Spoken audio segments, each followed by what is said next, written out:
Fue hallado el cuerpo de Eric Fernando Gutiérrez Molina, de 32 años. Las hipótesis que manejan las autoridades sobre la muerte del auxiliar de vuelo estadounidense apuntan a que lo habrían drogado para robarlo. Ya les contamos.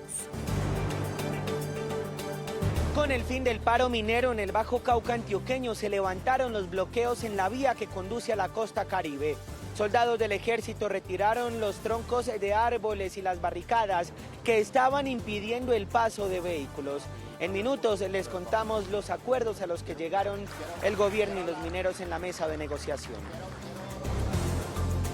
4 personas fueron asesinadas en las últimas horas en Cartago, en el norte del departamento del Valle del Cauca. 2 de estas al interior de un establecimiento nocturno.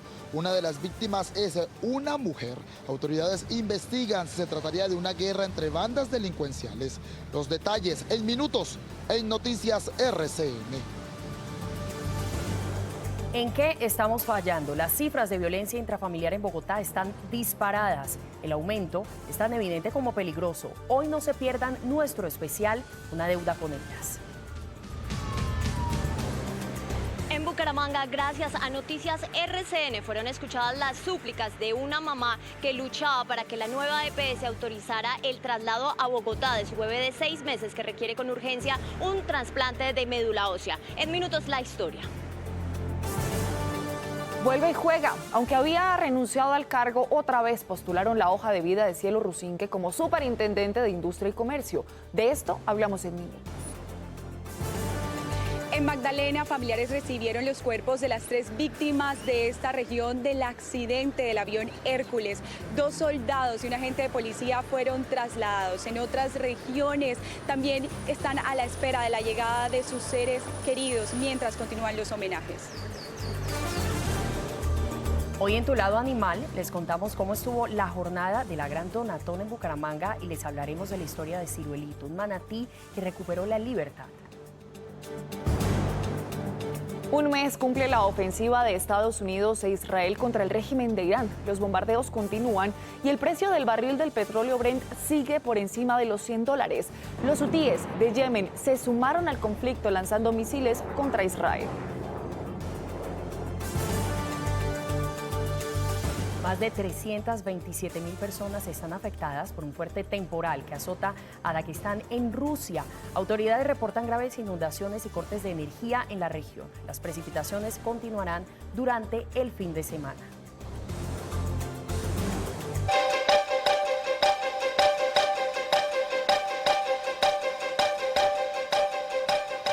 Mucha atención, tenemos una noticia muy importante en Bogotá. Las autoridades confirmaron la captura de algunos de los presuntos responsables del secuestro de Diana Ospina. Es una noticia en desarrollo de inmediato. Paula Sabogal, ¿de cuántos capturados estamos hablando y qué sabemos del operativo? Así es, Paola Rossi, mire, hacia las 11 de la noche de este viernes y también en la madrugada de este sábado, el Gaula de la Policía ejecutó la operación Fortaleza, que dio como resultado la captura de 2 de los responsables del secuestro de Diana Ospina, recordemos ocurrido en la madrugada del pasado 22 de febrero. Preliminarmente conocimos que los procedimientos se llevaron a cabo en las localidades de Kennedy y San Cristóbal contra los 2 de los presuntos responsables de este hecho. Aparentemente, estas personas capturadas serían hermanos y uno de ellos sería también el jefe de la banda delincuencial que por ahora pues está siendo investigada por las autoridades. En este momento se llevan a cabo las audiencias de imputación y legalización de captura y pues estos serían imputados por la Fiscalía por los delitos de secuestro extorsivo y hurto agravado y calificado. Esto fue lo que también se refirió el alcalde Carlos Fernando Galán dando detalles de esta operación. Esta madrugada fueron capturados 2 de los que serían los responsables del secuestro de Diana Ospina en Bogotá hace un mes. Después de 30 días de investigación, liderada por la Policía Metropolitana de Bogotá, apoyada por la Secretaría de Seguridad de la Alcaldía, se logró la identificación y la captura de quienes serían directos responsables de ese acto criminal. Esto se suma a lo que sucedió la semana que terminó y es la captura de 4 presuntos responsables del secuestro y asesinato del profesor Neil Cubides unas semanas antes en Bogotá.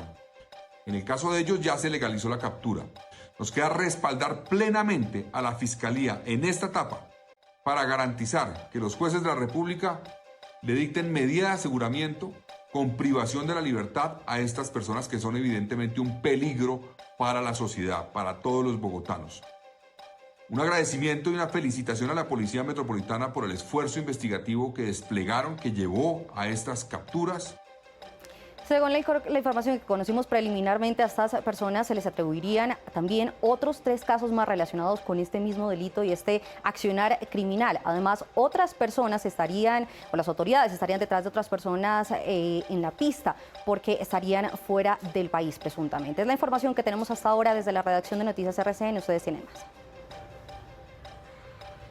Paula, estamos pendientes del desarrollo de la investigación. Gracias por el reporte. Y después de varios días buscándolo por toda la ciudad, ayer hubo un desenlace en la desaparición del auxiliar de vuelo norteamericano en Medellín. Pues el joven de 32 años apareció muerto en la capital antioqueña. Las primeras hipótesis apuntan a que lo drogaron por robarlo. Julián, buenas tardes. ¿Qué dicen las autoridades y las investigaciones?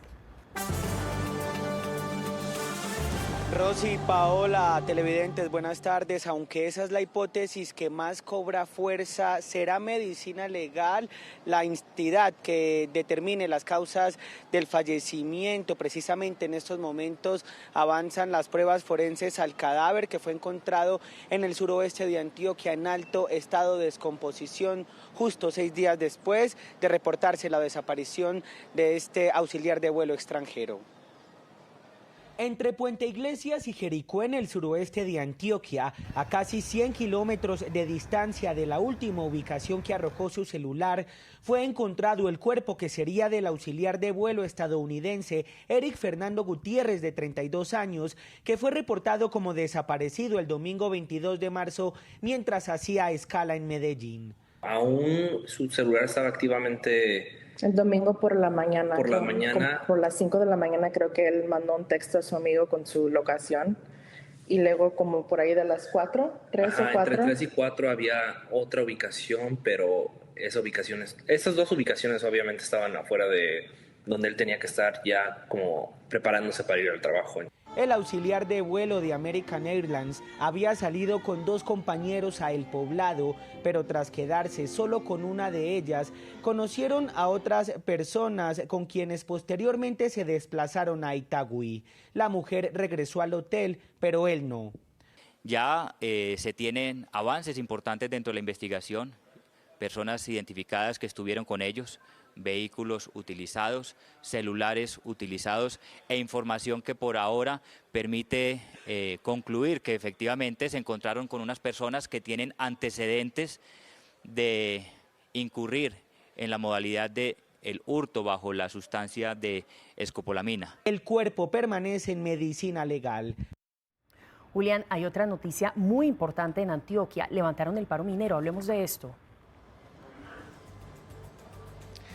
Rosy, sí, luego de 12 días de bloqueos y de hechos de vandalismo, se levantó el paro minero en el Bajo Cauca antioqueño y el sur de Córdoba. Hacia las 8 de la noche de ayer, viernes, los mineros informales llegaron a un acuerdo con el gobierno nacional y esto permitió que instantáneamente fuera habilitada nuevamente la movilidad por la vía que conduce a la costa Caribe. Después de 12 días de bloqueo, los troncos y obstáculos que estaban sobre la vía que conduce a la costa atlántica por cuenta del paro minero fueron retirados por el ejército. Y hoy se levanta el paro gracias a unas concertaciones acertadas que va a ser posible que los mineros tengan acceso a un reconocimiento de parte del gobierno nacional y poder trazar esas rutas de formalización. La principal exigencia de los mineros es el reconocimiento y la formalización de su actividad. Además, el gobierno nacional se comprometió a destinar más de 7.000 hectáreas para ello. Por parte del gobierno nacional nos ofrecieron unas garantías que nosotros necesitábamos, que era lo que exigíamos. Nosotros los mineros ya es hora de empezar nuestro proceso de formalización. Hace 3 años el gobierno nacional ya se había comprometido a formalizarlos, pero no lo hizo. Afortunadamente a Antioquia le quitaron desde el 2023 la delegación minera la posibilidad de fiscalizar y formalizar el sector. Según Colfecar, los bloqueos y la afectación del orden público durante los días del paro minero dejan más de 82.000 millones de pesos en pérdidas económicas. Con el fin del paro minero, regresa entonces la tranquilidad para los más de 3.000 habitantes del Bajo Cauca antioqueño y se espera también que después de Semana Santa los casi 30.000 estudiantes que estaban en la normalidad académica pues vuelvan a asistir a clase. Información de Medellín y Antioquia, sigan ustedes con más de Noticias RCN. Entonces, Julián, gracias por la información. Y en Noticias RCN le hacemos seguimiento a las denuncias y a las historias de quienes nos necesitan. Hoy les contamos que el llamado desesperado de la mamá de un niño de 6 años fue escuchado. Pues Paola, el pequeño Cristian Camilo es paciente de la intervenida Nueva EPS y necesitaba con urgencia el trasplante de médula para su tratamiento de síndrome de burbuja. Estefanía, buenas tardes. Usted ha estado siguiendo este caso. ¿Qué fue lo que sucedió? Paola, Rosy, televidentes, así es. Pues miren, es una buena noticia, pero lastimosamente se repite estos casos en los que menores de edad tienen que viajar por diferentes departamentos del país para que sean atendidos. Este es el caso de un bebé de 6 meses de una familia que viene del Huila acá a Bucaramanga, en donde se esperaba fuera atendido para que le realizaran este trasplante de médula ósea después de presentar un problema en su sistema inmunológico que incluso ya le compromete su vida porque ha presentado tuberculosis. Pues bien, debido a estas denuncias que hizo la mamá, logró ser escuchada y ya será trasladado a Bogotá, en donde le harán este trasplante en el hospital de la Fundación La Misericordia. La vida de Cristian Camilo depende de un trasplante de médula ósea tras ser diagnosticado con una enfermedad genética que le afecta a su sistema inmunológico, trámite que rápidamente se logró gracias a la denuncia desesperada de la mamá. El traslado de mi bebé se va a hacer mañana a las 8 de la mañana vía ambulancia aérea. Entonces esto es un avance muy importante para nosotros como familia porque se logró, era lo que necesitábamos. La familia tuvo que viajar de Neiva a Bucaramanga, donde la clínica Foscal fue la única que lo recibió, pero lastimosamente no tienen los especialistas para el trasplante, incluso aún está pendiente el examen genético. Y Nueva EPS, el llamado es para que por favor autoricen la prueba genética en la que deben hacerle un examen a mi hija, a mi esposo y a mí para poder saber quién es compatible para este trasplante. Por la inmunodeficiencia severa combinada, su bebé de 6 meses ya padece tuberculosis. Los médicos tratantes me han dicho, está apto. Si Dios quiere, está apto porque no está grave, mi bebé no está grave, entonces estamos a tiempo de salvarle la vida a mi hijo y que no ocurran lo que anteriormente sucedió en mi familia, que ningún bebé pudo salvarse. Esta es una enfermedad genética que lastimosamente se llevó a 4 bebés en su familia, pero hoy una nueva esperanza nace para Cristian Camilo y que esta historia no se repita. Es importante mencionar que desde hace 2 meses venían tocando las puertas de la intervenida Nueva EPS para que atendieran sus súplicas y no se repitiera, como lo decía la mamá, la historia en su familia, ya que son 4 los bebés de diferentes familiares que han muerto debido a esta misma condición, de esta misma inmunodeficiencia que les afecta su vida por cualquier tipo de enfermedad. Ellos esperan que ahora en Bogotá rápidamente se realicen sus exámenes para que la vida de su bebé no corra riesgo. Es toda la historia que tenemos desde Bucaramanga. Por supuesto, nosotros seguimos acompañando a los pacientes. Rosy, ¿usted tiene más información? Claro que sí, Estefanía, muchísimas gracias por esta información. Y mientras tanto, 2 niños en el municipio de Nuquí se encuentran con graves cuadros de desnutrición y otras complicaciones que requieren atención médica urgente. Lo más preocupante es que todavía no han sido trasladados a un centro médico de mayor nivel donde puedan darle atención que necesitan. En el municipio de Nuquí, 2 niños permanecen en estado grave por desnutrición sin haber sido trasladados a un centro médico de mayor complejidad. Los menores, afiliados a la EPS Confachocó, completan 11 días esperando una remisión en un municipio donde solo existe atención médica de primer nivel.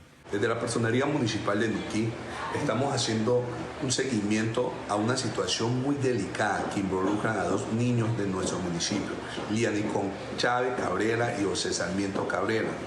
Ellos no se encuentran bien, su estado de salud es grave, con cuadro de desnutrición y otras complicaciones que requieren atención médica urgente y especializada. La Personería Municipal ha solicitado la intervención de la EPS y ha puesto el caso en conocimiento de las autoridades de salud ante el riesgo que enfrentan los menores. De la Personería ya hemos requerido formalmente a la EPS Confachocó para que actúe de manera inmediata y también hemos informado a la Superintendencia de Salud Nacional que esto no es un trámite más. Esto es una situación urgente. Mientras el tiempo avanza, estos menores se debaten entre la vida y la muerte, esperando una atención médica especializada, en un municipio donde el acceso a salud es limitado, situación que hoy enciende las alertas sobre la atención a la niñez en este municipio del Chocó. Anoche supimos de otra noticia que sin duda es clave, la aprobación del COMPES por 13 billones de pesos. Oscar, estamos hablando de muchísimo dinero. ¿Para dónde va a estar destinado? Paola, muy buenas tardes. 8 meses tardó la estructuración de este COMPES con el que se pretende modernizar las Fuerzas Armadas. En total, como usted bien lo decía, son 13 billones de pesos distribuidos en las diferentes dependencias. Se destacan aeronaves de transporte táctico pesado, también aeronaves de vigilancia marítima, helicópteros de transporte y, por supuesto, sistema antidrones. Pero veamos cómo van a quedar repartidos esos recursos en estas gráficas que les preparamos. Para el Ejército Nacional son 44,9% de los recursos, es decir, el 5,8 billones de pesos. Para la Armada Nacional son 26,5%, es decir, 3,4 billones de pesos. Para la Fuerza Aeroespacial Colombiana, 10,2%, es decir, 1,3 billones de pesos. Y para la Policía Nacional, el 18,3%, es decir, 2,3 billones de pesos. Veamos cuáles fueron las declaraciones que entregó tanto el ministro del Interior Armando Benedetti como el ministro de Defensa Pedro Sánchez sobre la aprobación de este importante COMPES. 13 billones de pesos. Ese es el presupuesto aprobado por el Gobierno Nacional en un COMPES para la modernización de la fuerza pública, una de las apuestas más ambiciosas en materia de defensa en los últimos años. La decisión se conoce en medio del debate por el uso de los recursos del sector que se reavivó tras el accidente de una aeronave militar en Putumayo en la que murieron 69 soldados. El documento contempla la compra de nuevos equipos, aviones de combate, sistemas antidrones y tecnología para fortalecer la capacidad operativa del Ejército, la Armada, la Fuerza Aeroespacial y la Policía. Proteger la vida, los derechos, las libertades y el medio ambiente es un deber constitucional, pero si no se dan las herramientas es imposible hacerlo. El ministro de Defensa destacó que el plan hace parte de una inversión histórica en defensa que ya alcanza los 31,6 billones de pesos. Se tomó una decisión trascendental de asignar 16,8 billones de pesos para adquirir una capacidad de superioridad aérea que protegerá al pueblo colombiano durante los próximos 40 o 50 años. Por su parte, el ministro del Interior Armando Benedetti defendió la política del gobierno y aseguró que se trata del mayor respaldo a la fuerza pública en años recientes. Este gobierno es el que más le ha dado a la fuerza pública y le ha subido la moral a la fuerza pública. Mire esto, por ejemplo, solamente con el salario mínimo, ¿cuántas familias realmente han ayudado? El COMPES también define cómo se distribuirán los recursos. Cerca del 45% será para el Ejército, mientras que la Armada, la Fuerza Aeroespacial y la Policía recibirán el resto de la inversión. La noticia se conoce luego de que la Contraloría alertara por recortes en el presupuesto militar y la baja ejecución en el país. Según el ente de control, solo el Ejército enfrentó una reducción de 152.805 millones de pesos. Oscar, habíamos informado de la renuncia de Cielo Rusinque al cargo de Superintendente de Industria y Comercio, pero ahora vuelve a sonar su nombre. ¿Por qué?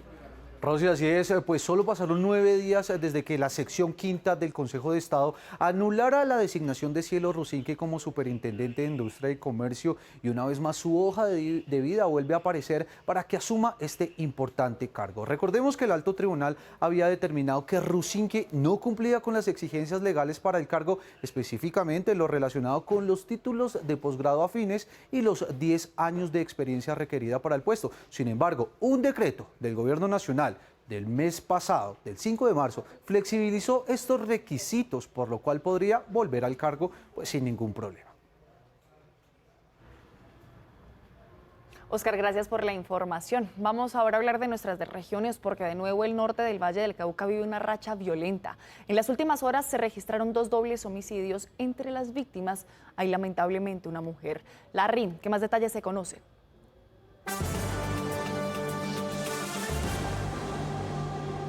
Paola, buenas tardes. Mire, así es. De nuevo, la racha violenta se toma el norte del departamento del Valle del Cauca y las autoridades están muy preocupadas producto de los más recientes homicidios. Mire, tan solo en las últimas horas, es decir, en la noche de ayer, se registraron 4 homicidios, 2 doble homicidios se registraron, uno en el barrio Bellavista, donde fue asesinada una pareja, un hombre y una mujer. Horas más tarde, en la zona rosa, en la zona céntrica de esta zona del norte del departamento, se registró otro homicidio al interior de un establecimiento comercial. Autoridades indican que al parecer se trataría de guerra entre bandas delincuenciales que están delinquiendo ahí en esta zona del departamento del Valle del Cauca. Podría ser los flacos pues que tienen injerencia en esta zona. Todo producto del control por la venta de estupefacientes. Pero mire, también hablamos de otros hechos de violencia que se están registrando en el departamento del Valle del Cauca. Esta vez en Buenaventura, el principal puerto del Pacífico, también vuelve a recrudecerse la violencia. Los habitantes de la Comuna 7 se encuentran muy preocupados, todo ante las balaceras que se están registrando en diferentes barrios del sector. Al parecer se trataría de una guerra también entre bandas delincuenciales, chotas y espartanos, y también chiquillos estarían pues teniendo injerencia en medio de esta oleada de violencia. Lo que indican las autoridades es que tan solo en el mes de marzo se han registrado 16 homicidios en Buenaventura, lo que pues genera claramente preocupación en la población, que pide mayor intervención de las autoridades en el departamento del Valle del Cauca y el gobierno nacional. Pues recordamos que ahí hay un proceso de paz vigente con estas bandas criminales. Son los sonidos de la guerra que de nuevo retumban en Buenaventura. Una nueva ola de violencia sacude al principal puerto del Pacífico. Las comunidades han seguido manifestando el temor, la zozobra ante todos estos hechos que se han vuelto repetitivos en esa comuna. En marzo, 16 jóvenes han sido asesinados. Autoridades investigan si la captura de alias Diego Octra, máximo cabecilla de los chotas, habría generado las alteraciones. La mayoría de hechos son ajustes de cuentas entre algunos grupos delincuenciales o estructuras que delinquen aquí en la ciudad. La preocupación aumenta entre los pobladores, pues al menos 5 menores han resultado lesionados en medio de las balaceras. Tenemos unos niños que están creciendo, viendo este panorama. Lamentablemente la comunidad entra en pánico, entra en zozobra, no es lo que queremos. Autoridades adoptan medidas de seguridad, mientras la comunidad pide mayor intervención.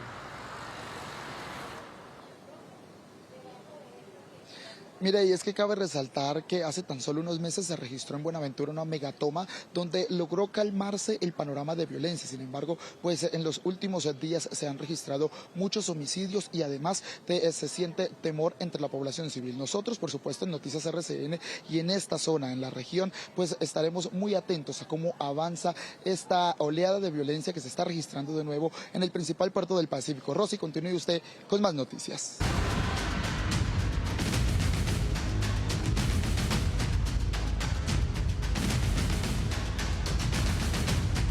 Mi hermana al fin y al cabo es una víctima sin victimario y mis sobrinos son víctimas sin victimario. Entonces pues eso pues es un dolor más grande porque pues no hay como reparación hacia ellos.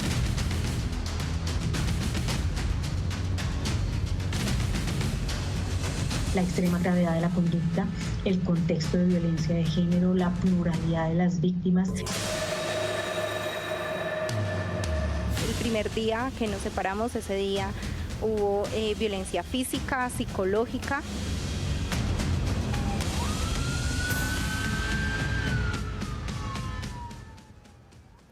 De la violencia en Bogotá hemos hablado con frecuencia. El problema es que esa violencia no solo está en las calles, también en los hogares y lo más grave, está creciendo. Lo dicen las cifras, Rosy, que son muy preocupantes. Todos los días en Bogotá denuncian 150 casos de violencia intrafamiliar.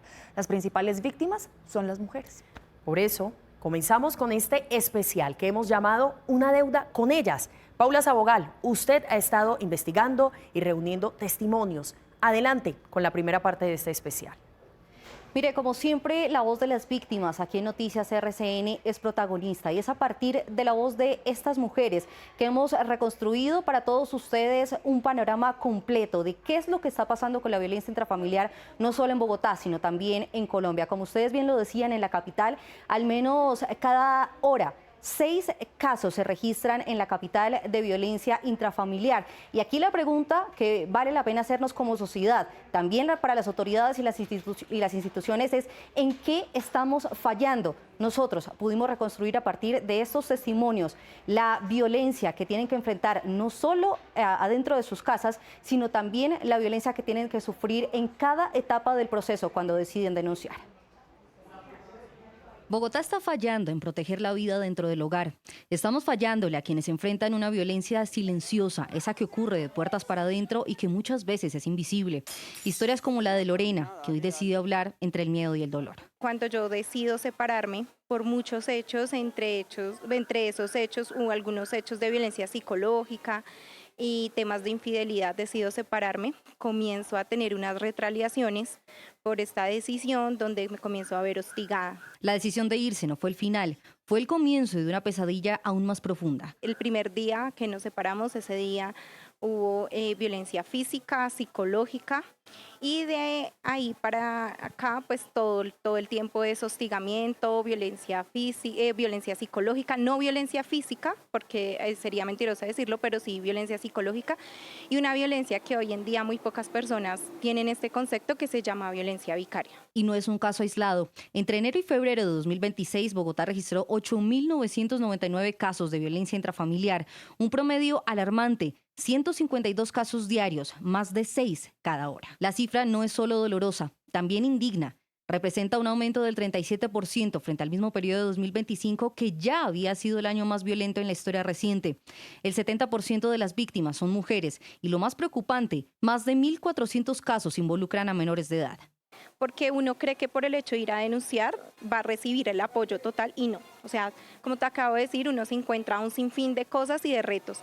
Temas de revictimización, donde te hacen contar tu historia una y otra vez, como si con el primer hecho de haberlo nombrado no fuese suficiente o como si te faltara credibilidad, donde pareciera que uno tuviera que vivir con una cámara pegada en la frente para que tener pruebas de absolutamente todo. Denunciar, lejos de ser un alivio, se convierte en otro calvario. Procesos lentos, repetitivos y desgastantes, en lo que debería ser un entorno de protección que en muchos casos se convierte en riesgo. No dejan que uno haga uso del derecho a la no confrontación, los sientan con su victimario, a que su victimario hasta le hagan muecas cuando uno está dando su versión, a que de hecho hay hasta funcionarios públicos y me ha pasado de que me han gritado, de que me amenazan con quitarme mi hija, de que todo esto. Entonces realmente siento que como institución, y hablo de instituciones tanto comisaría como ICBF como Fiscalía, les falta mucho enfoque de género y les falta realmente, las normas están, pero no las aplican como deben ser. En el Consejo de Bogotá las cifras encienden las alarmas. Aquí hay unos elementos de prevención que las autoridades no están poniendo en marcha porque además son factores previsibles, hay que encontrar redes de apoyo, de cuidado, canales de denuncia, rutas efectivas no solamente para la prevención sino también para la atención y entender que esa es una responsabilidad de cuidado colectivo. Son miles y miles los casos de mujeres, de niños y niñas o hombres violentados en sus hogares que merecen hoy una respuesta del distrito que no es la más oportuna y el delito solamente aumenta y crece dramáticamente. Bogotá enfrenta hoy la peor crisis de violencia intrafamiliar de su historia reciente. ¿En qué estamos fallando? Y es que cuando estas denuncias no son escuchadas, cuando no se toman medidas, el desenlace puede ser el peor de todos. Pues Paola, lastimosamente, muchas de estas mujeres que son víctimas de violencia están en riesgo de feminicidio. Angélica, usted se suma a este especial, además con testimonios estremecedores. Adelante. Rosy, Paola, televidentes, yo quiero empezar contándoles que el 47% de las mujeres que denuncian ser víctimas y estar en riesgo de feminicidio están en riesgo extremo, y esto nos preocupa no solamente nosotros como medio de comunicación, sino a todas las personas, porque justamente tenemos que llegar a eso, en qué estamos fallando, y es que hemos registrado casi semanalmente este tipo de denuncias, este tipo de casos, pero además también tenemos que seguir hablando de lo que pasa después de un tiempo. Justamente hablamos con una familia con la que ya habíamos hablado hace 2 años y hoy su situación no es diferente, mucho dolor, mucha indignación y 2 hijos que en este momento pierden a su madre y pierden una respuesta de parte del distrito. Escuchemos. Mi hermana al fin y al cabo es una víctima sin victimario y mis sobrinos son víctimas sin victimario. Entonces pues eso pues es un dolor más grande porque pues no hay como reparación hacia ellos. Han pasado 2 años desde aquel 19 de abril que marcó para siempre a la familia Sánchez Niño. Un caso que no solo dejó una ausencia, sino una herida que sigue abierta. Esa noche, Catherine Sánchez fue atacada por su expareja en su propia casa, en presencia de sus 2 hijos, un hecho que hoy sus hermanos recuerdan como el inicio de una lucha que no termina. Es difícil también porque nosotros en realidad tuvimos que asumir todo el labor de padres, o sea, somos hermanos, pero tenemos que asumir ese rol. Hoy, lejos del silencio, la familia decidió hablar de nuevo, no solo para recordar a Catherine, sino para alzar la voz contra la violencia que sigue cobrando vidas. Las constantes citas psicológicas, las visitas del bienestar familiar, digamos, mis sobrinos ya les cansa estar hablando con trabajadoras sociales, psicólogos, nutriólogos. Durante estos 2 años, sus hijos han crecido con la ausencia de su madre, mientras su familia insiste en que este caso no sea solo una cifra más. El distrito sería como que se queda amparado en eso, no es que no hubo una denuncia previa, pero el ejercicio de violencia vicaria que permanece después de eso, porque nosotros que tuvimos que ir o estar presente o escuchar en citaciones del comisario de familia a esas personas decir que mi hermana era una mala madre, que había abandonado a los hijos, que en parte era culpa de ella, que había puesto en riesgo la situación sentimental de él, o sea, ese tipo de acusaciones. Y ese tipo de acusaciones a veces sentíamos que tenían la misma cabida que el ejercicio de la violencia que ella había tenido. Según cifras recientes, la violencia contra la mujer sigue siendo una realidad preocupante en el país. Una problemática que, como en el caso de Catherine, muchas veces comienza con el acoso y escala hasta las consecuencias más graves. Y aunque hemos hablado mucho de Bogotá, es una situación que lastimosamente se repite en todo el país. Vamos a revisarlo por regiones con más casos, Rosy. Pues miren, comenzamos, Paola, y televidentes en Santander, donde se registran 1.380 casos. En el caso de Norte de Santander son 814 casos. Y también revisemos Risaralda, 763 casos. Desde Caldas reportan 635 casos. Y hablamos también de Barranquilla, 571 casos. En el norte del país, en Cartagena, 356 casos. Pero miren, en Noticias RCN no solamente nos quedamos con las cifras. Pues también escuchamos a las voces de las víctimas de violencia que valientemente nos compartieron su testimonio en diferentes ciudades del país. Por que se haga justicia, que él pague lo que hizo. Porque si ya matado a un animal, él mató a un ser humano que dejó un niño abandonado, huérfano, sin mamá, una mamá sufriendo, una hermana sufriendo. Que no nos ven, que nosotros estamos aquí como que digamos, sea fuerte, que no queremos hacerla fuerte, pero no lo somos. Así que yo lo único que digo es que se haga justicia. Yo quiero que se haga justicia para el caso de mi hija, que se haga justicia. Es necesario que las autoridades de Bolívar tomen serias acciones contundentes para prevenir este tipo de situaciones. Entre otras cosas, no hemos escuchado a las mujeres este año ninguna acción concreta, contundente, que vaya justamente a la prevención de las violencias. El departamento de Bolívar no nos ha entregado cuentas claras sobre qué acciones se están haciendo para prevenir todo tipo de violencia contra las mujeres y de manera particular contra los feminicidios. Nosotros venimos haciendo un llamado desde las mesas del COMPE de Política Social, que precisamente haya una articulación entre todas las instituciones para poder crear unas estrategias que puedan conllevar realmente a poder minimizar este impacto y obviamente las cifras. Pues tenemos invitada a esta hora, nos acompaña la mayor Katie Carreño, coordinadora de la Patrulla Púrpura de la MEVO. Bienvenida a Noticias RCN. Yo soy Patra, muy buenas tardes, mucho gusto, mayor Katie Carreño.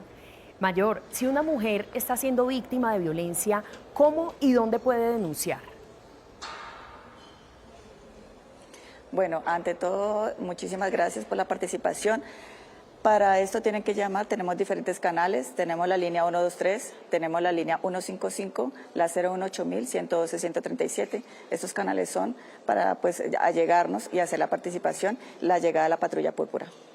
Mayor, hay quienes se preocupan porque sienten que se exponen si hacen alguna denuncia. ¿Cuáles son los mecanismos de protección que hay habilitados?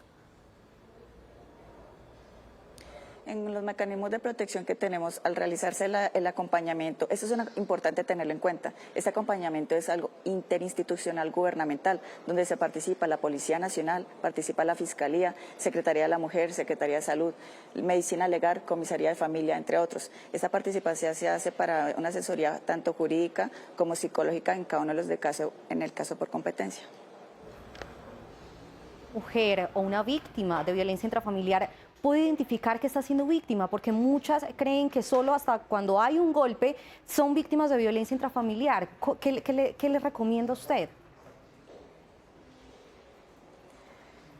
Tener en cuenta estas diferentes participaciones que tenemos. No solamente está la violencia física, está la violencia psicológica, está la violencia económica y también, ¿por qué no?, como lo han estado diciendo, la violencia vicaria, que también es importante cuando está este núcleo familiar. Entonces hay que tener presente que no solamente la violencia física, también están las diferentes violencias que tenemos. Muy bien, pues es la mayor Katie Carreño, coordinadora de Patrulla Púrpura de la MEVOC, a quien le agradecemos por estar aquí con nosotros en Noticias RCN. A ustedes muchísimas gracias. Feliz tarde. Y como corresponde en este tipo de especiales, no nos quedamos solamente en las denuncias, Rosy. Pues por supuesto, también escalamos a las autoridades. Ya oímos a la mayor, pero ¿qué están haciendo las autoridades en Bogotá, por ejemplo? En Bogotá, las cifras de violencia contra la mujer vuelven a encender las alertas. En lo corrido del año ya se han registrado casos que hoy son investigados bajo este delito, mientras las autoridades advierten sobre los riesgos que enfrentan las mujeres en sus relaciones. En los últimos años se han identificado mayoritariamente los feminicidios, que es de los 20 a los 49 años, en donde las mujeres además están en su etapa de relacionamiento, digamos, sentimental, y eso nos pone una lupa a ese tipo de relaciones. Cada vez más mujeres están siendo identificadas dentro de la ruta de atención, lo que refleja una mayor detección, pero también una realidad alarmante. Las valoraciones de riesgo de feminicidio vienen en aumento. Esto es por la activación de las mujeres de la ruta. Según la Secretaría de la Mujer, casi la mitad de las mujeres identificadas se encontraban en riesgo extremo, una cifra que se ha triplicado en comparación con el año anterior y que obliga a reforzar el seguimiento institucional. En un 47% de las mujeres identificadas en riesgo están en riesgo extremo y que se ha triplicado respecto del año pasado.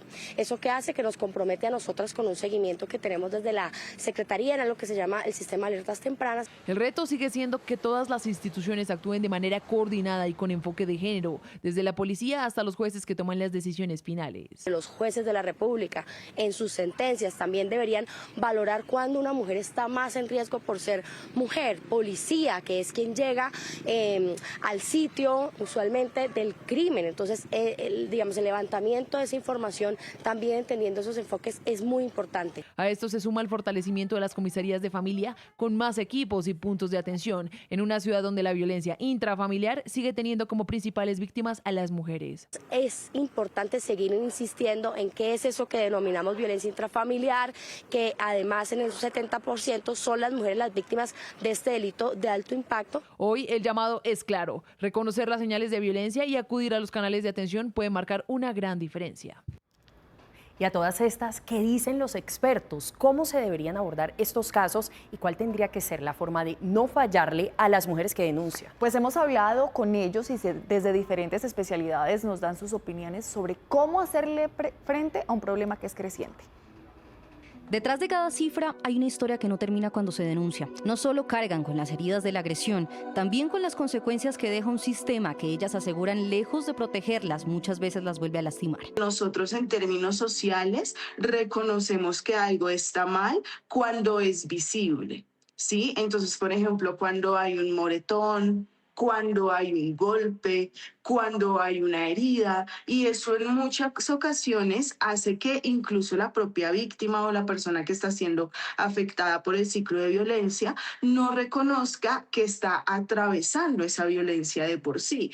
El impacto no es menor, se traduce en depresión, ansiedad, aislamiento y en un miedo constante que invade cada espacio de la vida cotidiana. Bajo estado de ánimo, en muchas ocasiones incrementan los niveles de ansiedad, la mujer también puede desencadenar síntomas síntomas relacionados con la depresión, ya no quiere salir de casa, ya no se siente cómoda o segura en entornos fuera de casa e incluso también dentro de su propio hogar, se distancia en términos sociales, ya no habla con su familia, se distancia de sus amistades. Pero si emocionalmente el proceso es devastador, en el terreno judicial el camino tampoco ofrece alivio. Que la víctima como mujer tiene que cargar con estereotipos de género, puesto que es un delito que sucede a puertas cerradas. Entonces, muchas veces los funcionarios de justicia no le creen a la víctima y por el hecho simplemente de ser mujer. Años de audiencias, pruebas, aplazamientos y una carga económica que muchas víctimas simplemente no pueden asumir. Son procesos de mínimo 5 años y si salen 5 años es muy rápido, sí. He tenido casos de 10 años completamente,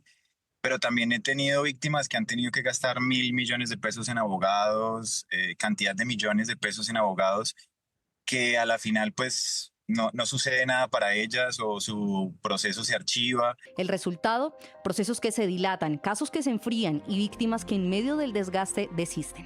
Una falla estructural que según los testimonios de las víctimas termina replicándose en cada etapa del proceso mientras esperan justicia y protección o al menos ser escuchadas sin miedo y sin ser juzgadas.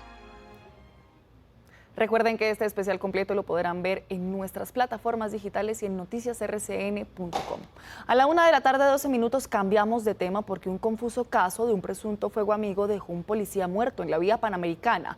Policías que perseguían a 2 sospechosos en moto fueron atacados y en medio de la reacción, tropas del ejército habrían abierto fuego. Un patrullero identificado como Miguel Ángel Gallardo murió luego de recibir un impacto de bala. Aún no hay un pronunciamiento oficial al respecto.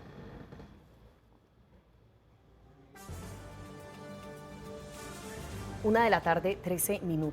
El país sigue rindiendo homenajes a las víctimas del accidente aéreo ocurrido en el Putumayo. Pues en Sogamoso, en Boyacá, despiden al soldado profesional Fabián Andrés Moreno. Decenas de personas se unieron en oración y gratitud por la vida del joven.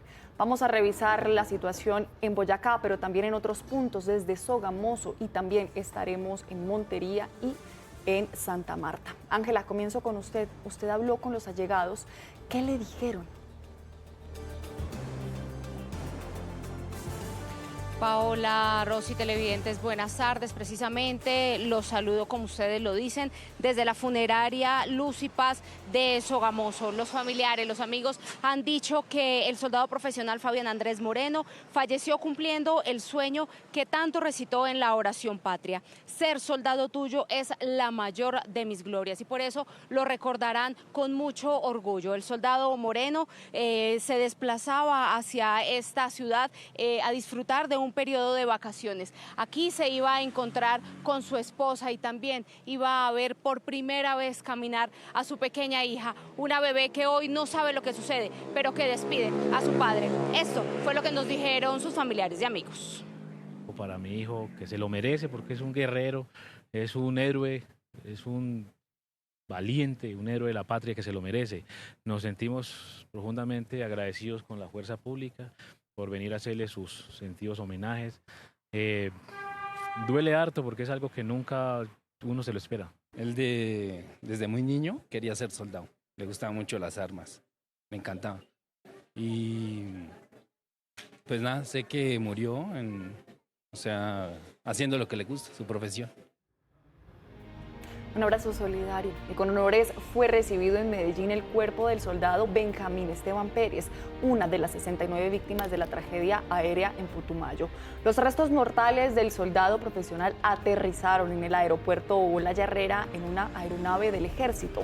Posteriormente fueron trasladados al municipio de Dabeiba.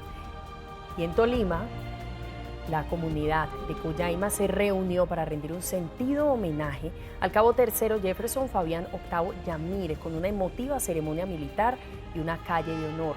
La comunidad expresó su dolor y gratitud por el servicio del joven soldado.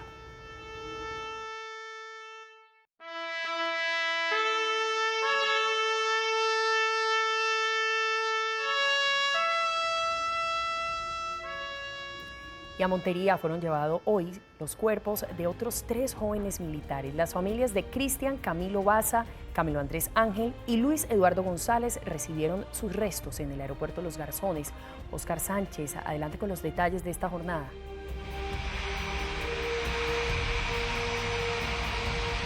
Hola Rosy, televidentes, muy buenas tardes. Efectivamente acabamos de ser testigos de cómo entregaron los cadáveres a sus familiares, los cadáveres de, como usted lo dijo, Cristian Camilo Baza Tordesilla, quien era natural del municipio de Tierra Alta, pero sus exequias se realizarán en Montería. Camilo Andrés Argel Villadiego también era natural de Montelíbano, pero su familia reside actualmente en Montería, y Luis Eduardo González Hernández, natural de San Bernardo del Viento. Ellos se suman a Arley Camilo Tordesilla y son los 4 jóvenes cuyos cadáveres ya fueron entregados a sus familias en el departamento de Córdoba. Todavía Córdoba espera los cadáveres de otros 4 de sus hijos que fueron víctimas en esta tragedia. Hoy hablamos con una madre que pide más explicaciones y una esposa que dice no encontrar las palabras apropiadas para describir su dolor. Yo quisiera saber cómo fue eso, porque tengo un dolor muy grande y yo quisiera ver, siquiera un video, cómo fue eso, qué fue lo que pasó, porque no sé nada. No tengo palabras para explicar el amor que ese hombre me dio. Duremos primero 2 años, nos separemos y ahora teníamos 13 de este mes, cumplimos 2 años. Y me dejó sola lastimosamente. Aunque me había dejado, pero siento que todavía tengo el amor de él. Qué dolor. Y terminamos este recorrido en Magdalena, donde ya llegaron los cuerpos de 3 uniformados. María Angélica, usted está en el aeropuerto, adelante.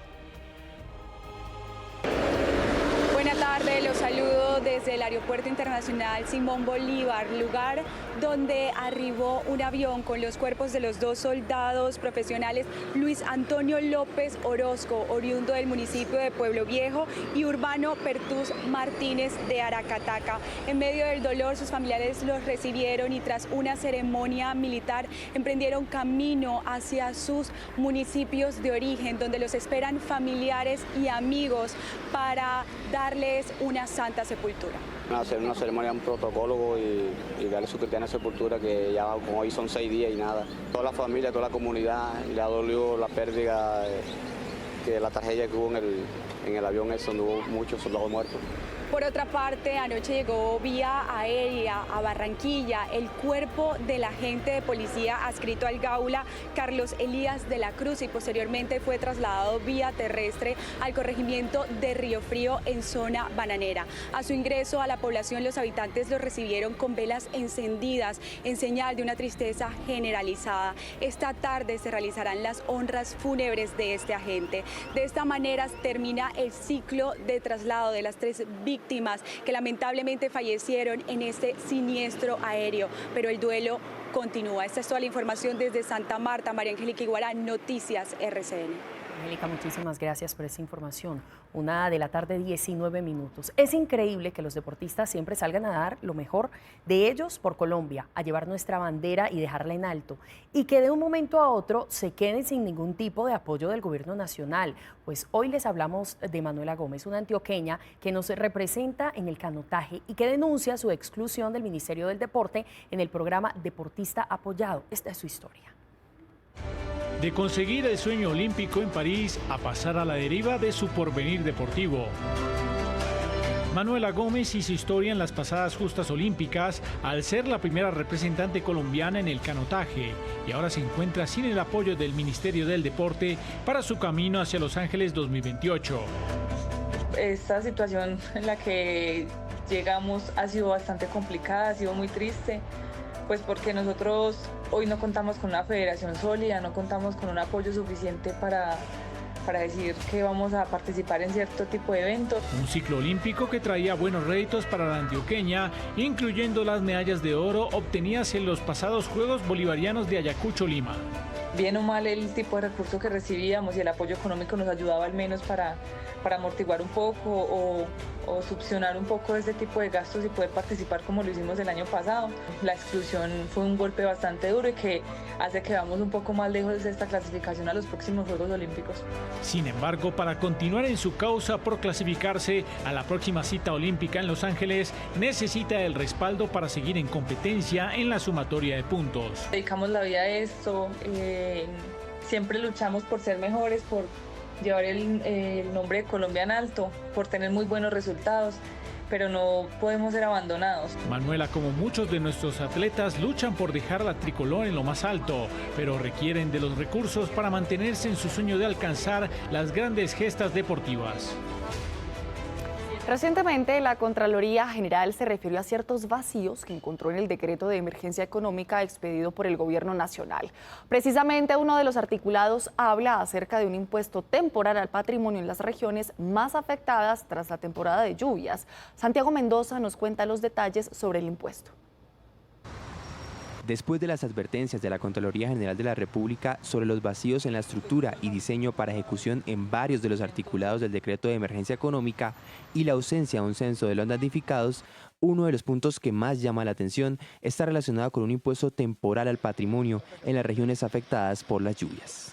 La primera cuota vence el 1 de abril y la segunda va para el 4 de mayo. El documento especifica que el impuesto aplicará solamente para ciertos sectores, pero ojo, esto es lo que se debe tener en cuenta. El sector financiero, sector minero y la base gravable de este impuesto, que se calcula a partir de tener en cuenta todos los bienes y derechos, es decir, el patrimonio bruto. Ese patrimonio líquido debe superar 200.000 VTs, más o menos son 10.470 millones de pesos. La tarifa será del 1.6% para sectores como el minero energético. Según expertos, la medida crea la necesidad de una planificación financiera por parte de las empresas para no afectar la liquidez. Esto afecta es la liquidez, pues hay que realizar una planeación financiera y una planeación tributaria. Digamos que la clave aquí está en realizar esas planeaciones. El decreto, recordemos, busca recaudar cerca de 8 billones de pesos para solventar las consecuencias generadas tras la temporada de lluvias.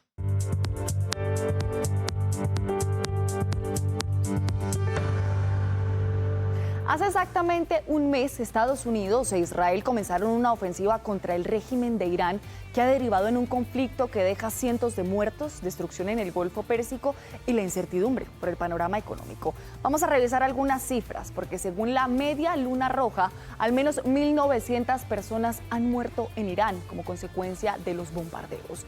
En el caso de Israel, son 19 los fallecidos, según el servicio de emergencia de ese país.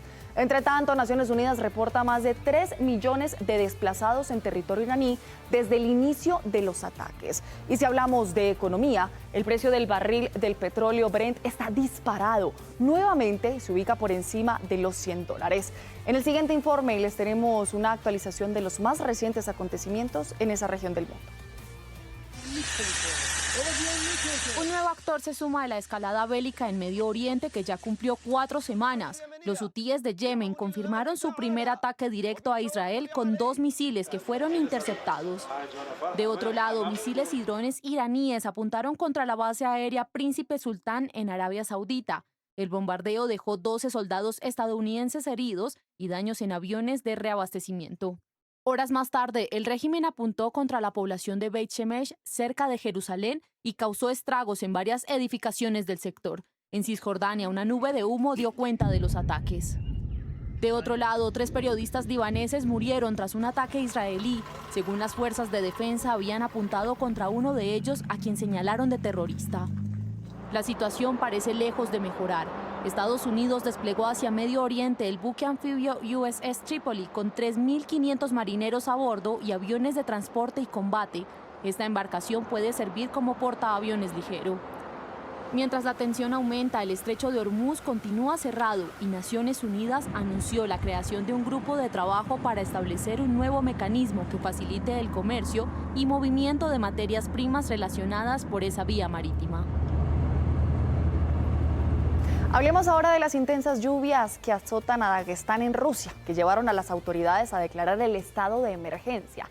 327.000 personas están afectadas por el temporal, entre ellas unos 89.000 niños. Las precipitaciones causaron cortes de energía generalizados.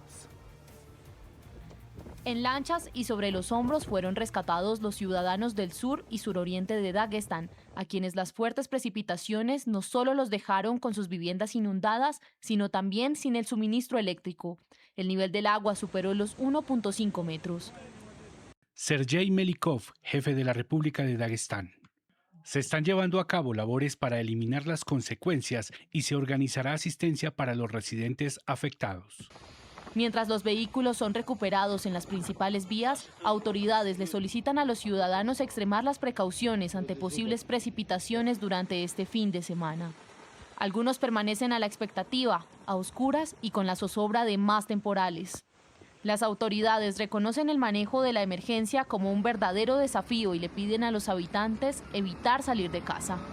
La alcaldía de Majachkalá, la capital, anunció que tras evaluar los daños pagará una compensación económica y ofrecerá apoyo social a los afectados.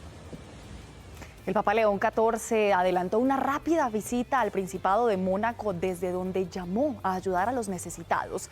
Tras su viaje en helicóptero desde Roma, fue recibido por el príncipe Alberto II y la princesa Charlene.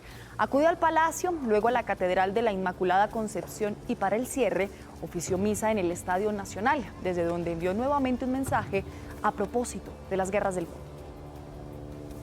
Toda vida quebrantada es una herida infligida al cuerpo de Cristo. No nos acostumbremos al estruendo de las armas ni a las imágenes de guerra. La paz no es un simple equilibrio de fuerzas, es obra de corazones purificados, obra de quienes ven en el otro un hermano al que proteger, no a un enemigo al que destruir. Y las autoridades de México confirmaron el hallazgo de 2 embarcaciones tipo catamarán que fueron reportadas como desaparecidas hace unos días. Zarparon hace una semana desde Quintana Roo rumbo a Cuba para entregar ayuda humanitaria. En las últimas horas fueron ubicadas a 80 millas náuticas de La Habana.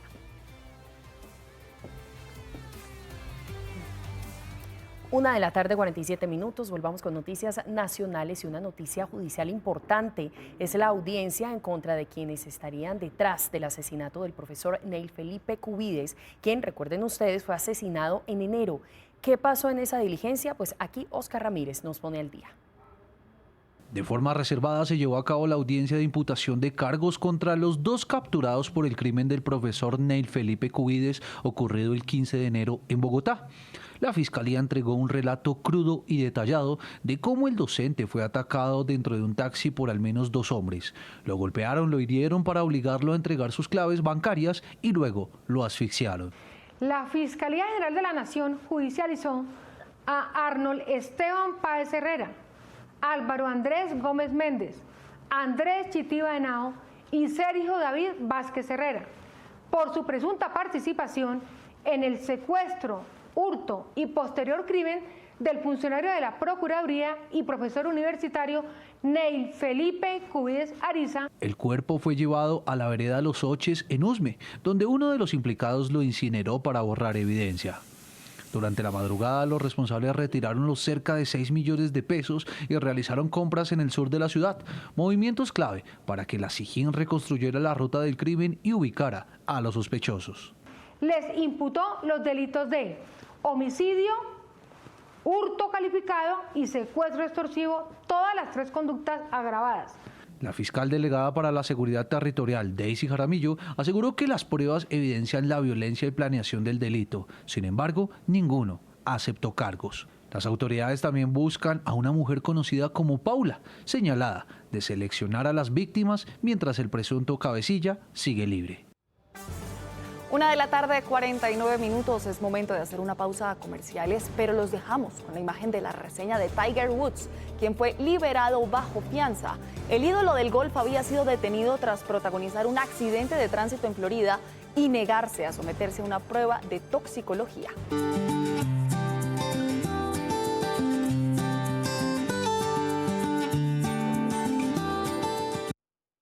Feliz tarde para ustedes, para todos nuestros televidentes. Fruco y yo ya estamos listos y preparados para contarles las historias que les traemos aquí en Tu Lado Animal, hoy sábado 28 de marzo. Y empezamos con una noticia muy positiva que nos llega desde Bucaramanga. Miren, 26 fundaciones rescatistas se reunieron y coordinaron un gran evento que tenía como meta recaudar 5 toneladas de ayuda para los animalitos que no tienen hogar. ¿Cómo estuvo la jornada? Pues nuestra compañera, nuestra corresponsal de Bucaramanga, Estefanía, estuvo ahí y en el siguiente informe nos cuenta cómo estuvo la jornada.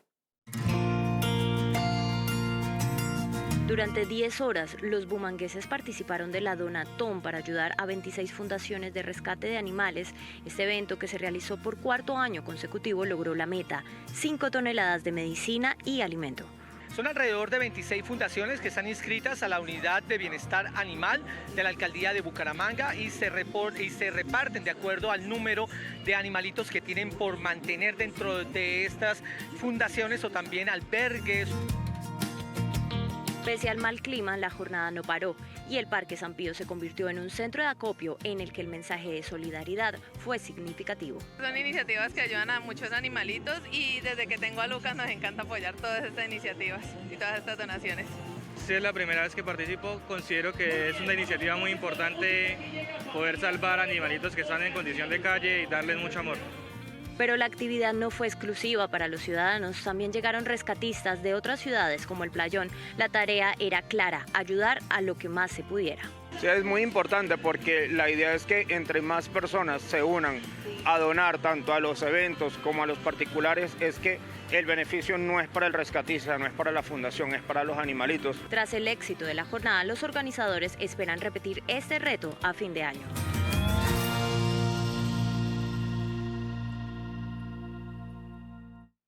Pues desde Tu Lado Animal les damos un gracias inmenso a todas esas fundaciones que se ponen la mano en el corazón y que trabajan 24/7, día y noche, en pro de los animalitos, sobre todo aquellos que están sin hogar, y por supuesto que gracias a los santanderianos que se sumaron a esta gran donatón. Bueno, avancemos, porque en el Magdalena nuestro corresponsal Luis Fernando nos trae la historia de Ciruelito, un manatí que no le ha pasado bien y que ha resultado con bastantes heridas en diferentes etapas de su vida. La buena noticia es que ya recuperó su libertad y ahora está en su hábitat. Pero yo no les cuento más y que sea nuestro corresponsal Luis Fernando que nos cuente todos los detalles en el siguiente informe.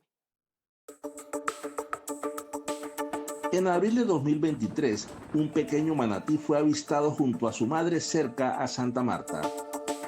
Un mes después, fue encontrado solo y atrapado en una malla de pesca. Que había quedado dentro de un chinchorro, lo rescatamos y en el momento de traerlo se limpian sus heridas y nos damos cuenta que tiene 2 mordidas de tiburón.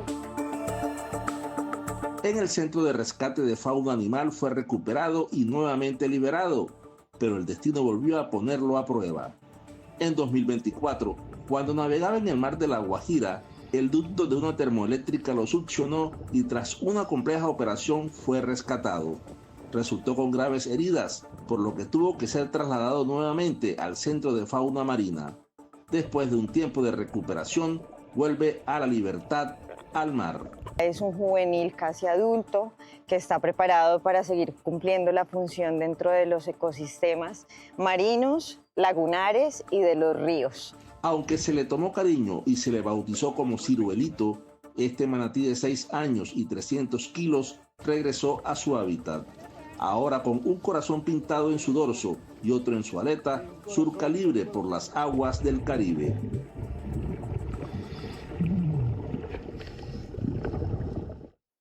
Y continuamos con más historias positivas aquí en Tu Lado Animal. Esta vez viene desde el Magdalena Medio. ¿Cómo les parece que un grupo de expertos logró identificar a 11 jaguares de una misma familia? Por supuesto que es una excelente noticia para la conservación de este felino que es tan importante para los ecosistemas, no solamente de Colombia, sino del continente. Camilo Santo nos cuenta en el siguiente informe de qué se trata todo lo que encontraron los expertos.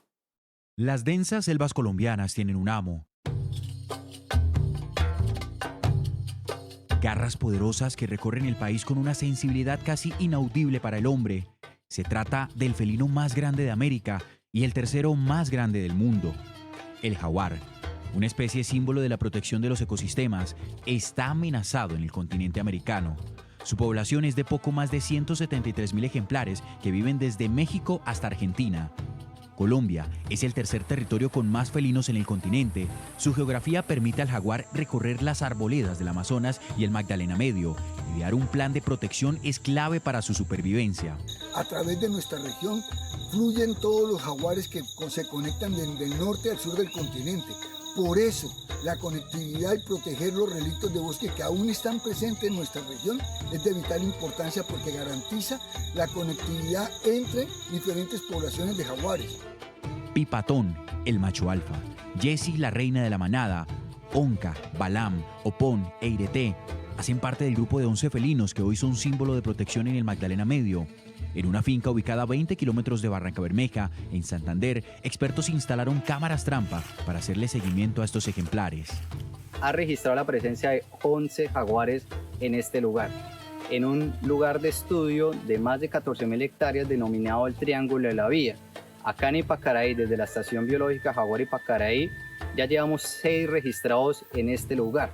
Es muy extraño verlos en su naturaleza salvaje, pero por fortuna, por estos días los gatitos están dando señales de supervivencia. En la subregión buscan crear un masivo censo para dar una cifra exacta de su población.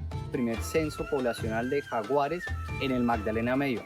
Con esto buscamos poder identificar las diferentes colonias y poblaciones de jaguares que hay distribuidas en el territorio para enfocar las estrategias de conservación, restauración y recuperación de los corredores biológicos para mantener viva el desarrollo y reproducción de esta especie tan importante para el ecosistema del Magdalena Medio. Conservar este felino desplazado por el hombre es una tarea difícil, pero es sin duda un llamado de auxilio la que hace la familia del Gran Pipatón para que inicien los trabajos de protección que necesita el país. Bueno, hasta aquí las historias de Tu Lado Animal. Pruco, el juicioso y yo, que se está durmiendo, nos despedimos, pero les recordamos que ustedes tienen una cita con nosotros aquí en Tu Lado Animal el próximo fin de semana, así que los esperamos. Feliz tarde para todos. Feliz tarde, Nancy. Gracias por toda la información en Tu Lado Animal. 2 de la tarde, 5 minutos. Quienes viven en Bogotá saben lo complejo que suele ser el panorama en la Plaza España, por varias razones. Seguridad, basuras, etcétera. En fin, varios temas. Marcela, hubo un operativo de las autoridades. ¿En qué consistió y cómo está hoy el sitio? Buenas tardes.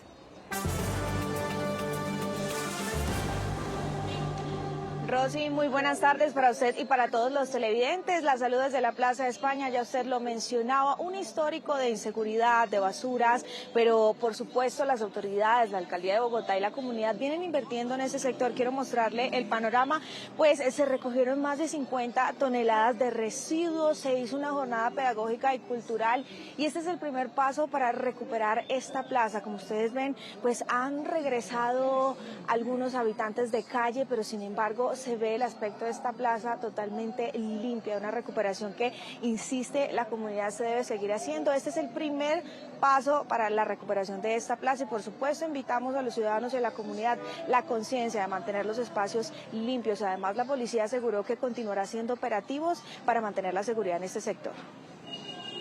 Se alcanzaron a recuperar 1.500 metros cuadrados de espacio público, se recolectaron 37 metros cúbicos de residuos sólidos, se retiraron 15 cambuches que estaban a los alrededores, se realizaron 8 IBC sectorizados, donde se hizo inspección, verificación y control de la mano de la Secretaría de Gobierno. Y de lo que seguimos también hablando es de la crisis de los medicamentos, porque los pacientes de esclerosis múltiple tienen una grave preocupación. Marcela Tunjo nos cuenta en el siguiente informe. La esclerosis múltiple es una enfermedad crónica que afecta al sistema nervioso central, una condición que padecen más de 4.000 personas en Colombia, que viven a diario con un dolor crónico, debilidad muscular y dificultad para caminar. Hace bastantes años, cuando me diagnosticaron, comenzó todo muy bien. Todo estuvo muy bien, me estaban dando los medicamentos por la parte de la EPS Sura, como con su IPS Medicarte para el tratamiento con la esclerosis múltiple. Todo iba muy bien, pero hace ya un año, año y medio, está complicado realmente el abastecimiento de medicamentos. Son varios los tratamientos empleados en el país para tratar esta enfermedad.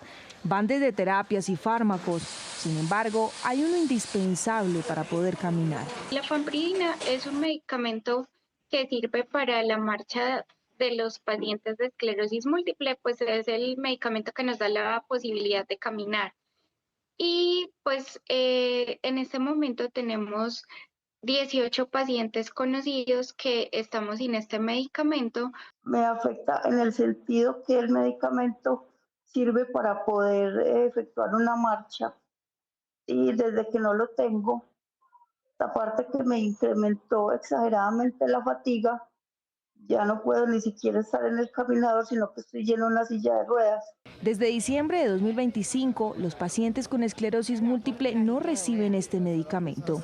Entre acciones de tutela y medidas judiciales interpuestas por la Fundación Escleróticos por Colombia, el laboratorio que produce el fármaco aseguró que están en proceso de tener las aprobaciones para el registro sanitario.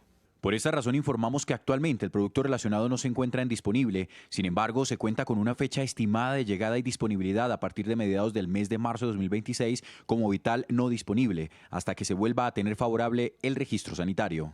Hoy quienes dependen de este fármaco aseguran que han perdido la autonomía en la marcha. Tienen que apoyarse en bastones o sillas de ruedas para poder movilizarse. Piden la atención digna de su enfermedad y la continuidad en su tratamiento. 2 de la tarde, 9 minutos. Llega el momento de hacer una nueva pausa aquí en Noticias RCN. Y qué mejor forma de hacerlo que deleitándonos con las espectaculares imágenes del florecimiento de cerezos en Washington. Miren, las inmediaciones del río Putumac se convierten en lugares perfectos para fotografías. Un espacio que aprovechan habitantes y turistas por estos días. Con estas espectaculares imágenes hacemos una pausa. Ya regresamos.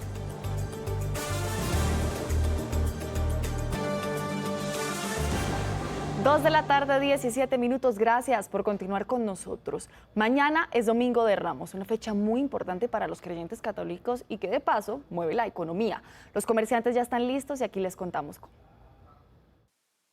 Con el Domingo de Ramos damos comienzo a la Semana Mayor, unos días para muchos de reflexión y para otros también es la oportunidad de fortalecer sus negocios. Pues esperamos que todos los ciudadanos vengan aquí a la Plaza de Palo Quemado, apoyen a nuestros comerciantes, apoyen las plazas de mercado y vengan a comprar acá. Pero no se preocupen, que son los comerciantes los más conscientes en la protección del medio ambiente. Saben que la palma hay que protegerla. Es importante porque pues obviamente se venía destruyendo el medio ambiente, el ecosistema y nos pusimos a producir este tipo de palmas con el ánimo de no afectar el entorno ni la naturaleza. El comercio se ha venido preparando con tiempo para poder cumplir con la demanda de productos como imágenes, camándulas, cirios y demás artículos relacionados con la Semana Santa.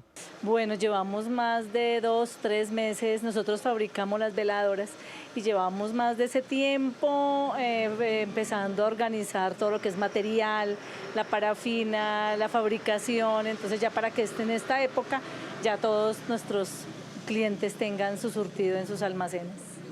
De esta manera avanzan los preparativos para la Semana Mayor, que aparte de reunir a cientos de católicos, también mueve una gran parte de la economía nacional del país. 2 de la tarde, 19 minutos. Seguramente ustedes han visto imágenes de Vicente. Se está haciendo muy viral. Se trata del robot que va a cumplir las labores de seguridad en Bogotá. Cristian Romero habló con sus creadores y miren esto.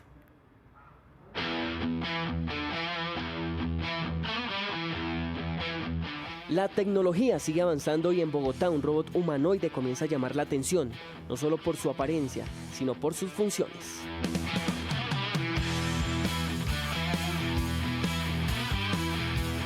Se trata de Vicente, un robot diseñado para apoyar las labores de seguridad y mejorar la respuesta en tiempo real.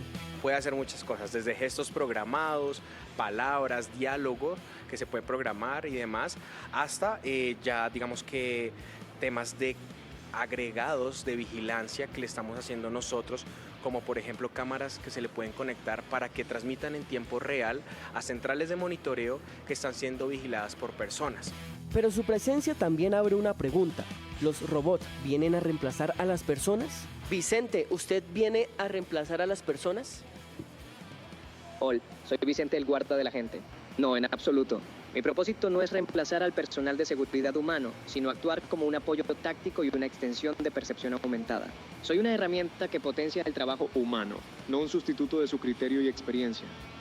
Como ustedes lo escucharon, su función es complementar el trabajo humano. Una tecnología que por ahora aún depende de un operador, es decir, detrás de cada movimiento sigue habiendo una persona. Esto, al igual que la tecnología, es igual un proyecto que avanza a lo largo del tiempo. Es decir, estos son unos modelos básicos, los cuales aún requieren un manejo de un operador de medio tecnológico. Por ahora, Vicente no solo genera curiosidad, también marca un nuevo paso en la forma en que interactuamos con la tecnología. 2 de la tarde, 30 minutos. Colombia sabe a tradición, a familia y a esos sabores que nos conectan con cada rincón del país. Desde Cali, hoy en Noticias RCN, el chef Carlos Fernández nos trae una receta inspirada en el Pacífico colombiano, preparada con arroz Sonora tradicional. Desde Santiago de Cali les saluda su chef Carlos Fernández, hoy del restaurante La Oven, ubicado en el barrio San Antonio.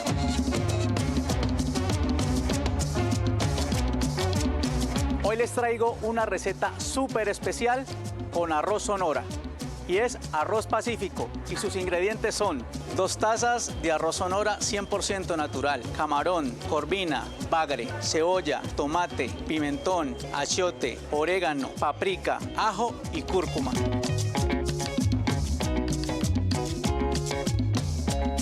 Y atentos todos a esta rica preparación.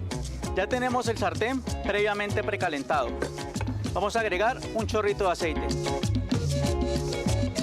Procedemos a agregar las verduras, pimentón, tomate, cebolla, chorrito de achiote, comino, paprika, ajo, cúrcuma, cayena. Procederemos a agregar el arroz, 2 tazas de arroz Sonora. Empezaremos un proceso de nacarado. Esto le dará al arroz una mayor absorción y se verá en el desempeño final de nuestro arroz Pacífico. Sal y pimienta al gusto. Leche de coco. Revolvemos previamente. Y agregamos 3 tazas de agua. Los frutos del mar siempre lo agregamos al final por su rápida cocción. Corvina, bagre, camarones o langostinos. E integramos nuestros sabores con arroz Sonora. Y taparemos por 20 minutos.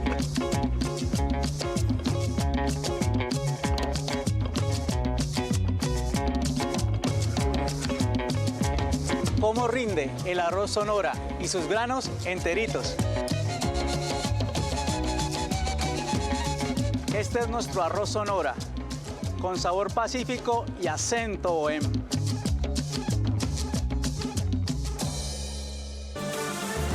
(2:47), gracias por continuar con nosotros. Nos vamos para la redacción. Hay actualización en la audiencia contra los hombres capturados por el secuestro de Diana Ospina. Paula. Así es, mira, atención, porque ante la contundencia de las pruebas en su contra, los 2 capturados señalados de ser los presuntos responsables del secuestro de Diana Ospina acaban de aceptar los cargos de secuestro extorsivo y hurto calificado y agravado. Las capturas fueron legalizadas también serán legalizadas esta misma tarde y se les daría medida de aseguramiento, probablemente en centro carcelario donde los capturados ya han estado y por los antecedentes judiciales que tienen por tráfico de armas y hurto agravado. En nuestra emisión de la noche les contaremos todos los detalles. Y el canal RCN una vez más estuvo en el departamento de Córdoba apoyando a las miles de familias afectadas por la ola invernal. Juan Celaverde, ex participante de la Casa de los Famosos Colombia, y varios talentos estuvieron impulsando la donatón que se realizó. Tras la ola invernal en Córdoba, la solidaridad de empresas, el canal RCN y la Cruz Roja Colombiana ha permitido a miles de personas ayudar a reconstruir las viviendas de los damnificados.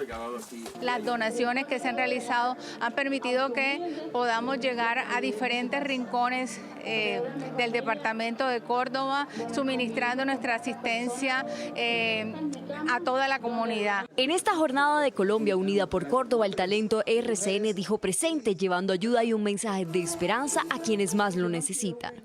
Hay muchas familias que lo han perdido todo y pues ahorita pues hay muchas personas del medio de la industria, cantantes, actores, como nos estamos uniendo precisamente como para que todo pueda estar y arreglarse de la forma pues más urgente posible. Definitivamente cuando el país se une, la esperanza llega incluso a los rincones más olvidados. Volveremos a